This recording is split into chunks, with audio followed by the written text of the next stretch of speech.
Hey YouTube, it's Mr. Nor14, and today I'm not going to do a review or anything about my Dolby Atmos bar because I've done about 2 of those. Today what I'm doing is basically I've been talking to a lot of people online. They've been asking me questions, and basically I think I need to explain how to properly set up your Dolby Atmos system so that you get the best out of it. Okay, so what do I mean by setup? Basically, the proper dimensions of where your soundbar should be from where you are, how high your ceiling should be, so that you get that great height speaker, so that soundbar sound bounces off your speaker at the right angle and towards you. So basically, what I'm going to do now is I'm just going to show you my setup, so that you know exactly how you're supposed to have your soundbar set up so that you get the best out of it. So as you can see, the first thing it is I have my soundbar. It's the Vizio 36-inch 5.1.2 F6. Okay, I'm on firmware 1.12.11.1. That's the newest firmware that's out there. Okay, like I said, this is the 5.1.2 version of the soundbar. And the proper way to set any Dolby Atmos system up, soundbar system up, is, as you can see, you have your TV. You want your soundbar right underneath your TV. Okay? Now, how high should your ceiling be? No more than 7.5 to 12 feet high. Okay? You can even go as high as about 14 feet. Some people say you'll still get that Dolby Atmos great effect with that ricochet off the wall, creating that dome of sound. Okay, my ceilings are about 7.5. Okay, and my unit, both of my Dolby Atmos units are in my basement where I have low ceilings. Okay, so it's not really anything I have to worry about. My system is not in my front room where I have high ceilings, and it will basically defeat the effect of having Dolby Atmos. Okay, so we're going to take a little scan here to the back here so that you can see my height speakers. And as you can see, my height speakers are there, and behind the couch there is my subwoofer. Okay, now that is my soundbar from my couch here is about 4 to 5 feet. That's all you're supposed to have for Dolby Atmos. Okay, when you're using the soundbar, you just want it about 4 to 5 feet. And as you can see, this is about 4 to 5 feet from where I have my TV and soundbar to where I have my couch. Okay, so that's the perfect distance you should have your Dolby Atmos system, okay, from where you're listening it to.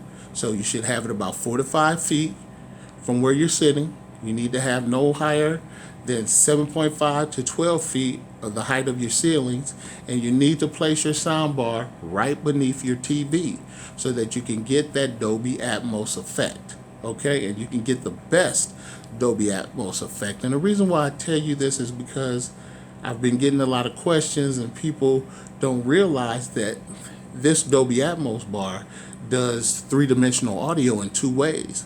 Not only is it Dolby Atmos, but it also does DTSX virtual. Okay, and that's just another 3D audio format.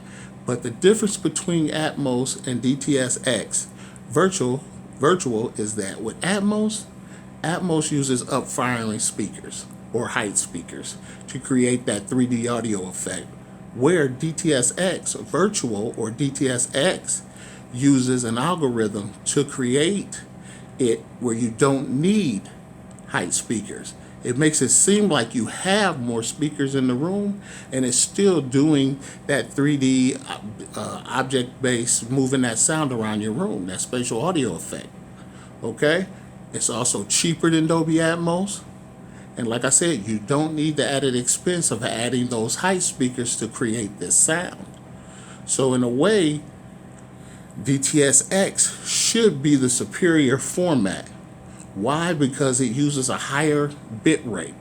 And usually they say when you have a higher bit rate, that creates better sound. Whereas Dolby Atmos has a lower bit rate. But somehow, Dolby has found a way with that lower bit rate to make their sound superior to DTSX. Okay? So I know that's a lot right now. I'm trying to get you to understand the difference between Dolby Atmos and DTX Virtual, and how you're supposed to have these things set up. So let's say you do have high ceiling, okay? Well, you don't want to use Dolby Atmos because Dolby Atmos is not going to work for you. So what you want to do is go into the app, go into the audio, okay? Once you're in the audio, you're going to see it says on there to turn the height speakers on or off. And a lot of people think that's all that's on there, but if you go into there, you're going to have on, you're going to have off, and you're going to have virtual mode. Okay, and that's the thing you want to click on, virtual, and then that will allow you to bypass, even if you get this system or this soundbar, that if you do have high ceilings, you're still going to get that great 3D audio effect by using DTX Virtual. Okay, because it doesn't need the height speakers to create that 3D audio effect.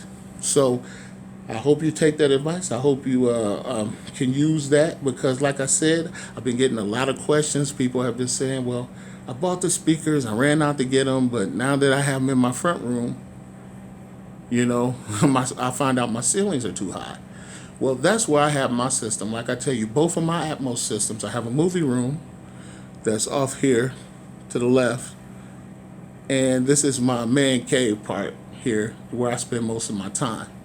Okay, so all my ceilings are low. I'm in my basement of my home.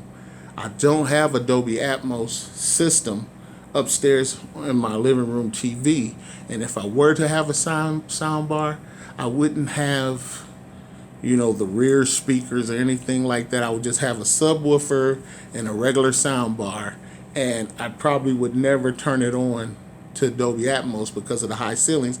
I would use the DTX that would be on there, or the DTX Virtual, because I have high ceilings, so I still want that 3D audio effect, but it's not that necessary for me to have it in my front room, because that's not where I watch most of my TV. Where I watch most of my TV is down in my basement or in the man cave, or if I want to watch it on a 120-inch screen, I go to my movie room where my projector is, and I watch it there. Okay? So, like I said, some people might not have the choices that other people have, it, you know, to watch it in a movie room or to have a man cave or something like that. So that's why I'm giving you this information, that if you do have this in your front room, you can still enjoy it as a three-dimensional sound device, even if it says Dolby Atmos on it. Remember, always get a system that has DTX X Virtual, or X also on it, so that you can have an alternative to use just in case you have high ceilings. Okay, now I hope this helps you. Like I said, this is just how to properly position your Dolby Atmos system so that you can get superior sound from it, how far it should be from your couch, how high your ceiling should be, where your soundbar should be positioned in relation to your couch and your TV. Okay, and another thing I have to tell you is that I have my Xbox One X hooked up to my soundbar. Some of you might have a PlayStation 4, some of you might have an Apple TV or a Roku device, but it's good to have these things, because Microsoft, why I like my Xbox One X is because Microsoft has signed an agreement with Dolby, and it's always been in there where they basically have the Dolby software and codecs running in the Xbox system, so that whatever app you use on the Xbox, you're going to hear it in Dolby Atmos. Okay? Whatever app you have, you're going to get 4K HDR support. Okay? Because it's written in the software in the Xbox. Okay? To allow those things to happen. So that's why I tell people, if you have an Xbox One X and you have this soundbar, this Vizio soundbar, please hook it up to the Xbox One X, because you're going to get, or Xbox One. It doesn't matter if you have the One, the S, or the X. They all have the Dolby Atmos function on there if you go into audio, to make sure that you can get Dolby Atmos. But you pretty much get Dolby Atmos on everything. Okay, so I hope you enjoyed this setup, because I thought it would be important to get that out of how you should properly set this up, because most of the questions I'm answering online is just from people having bad setups. Okay, and if they do have a bad setup, not knowing that this system also does DTS:X virtual, so they could just hook that, put that on instead of the Atmos to enjoy three-dimensional sound. So I hope this helps you guys out. This is Mr. North 14. I'm out. Peace.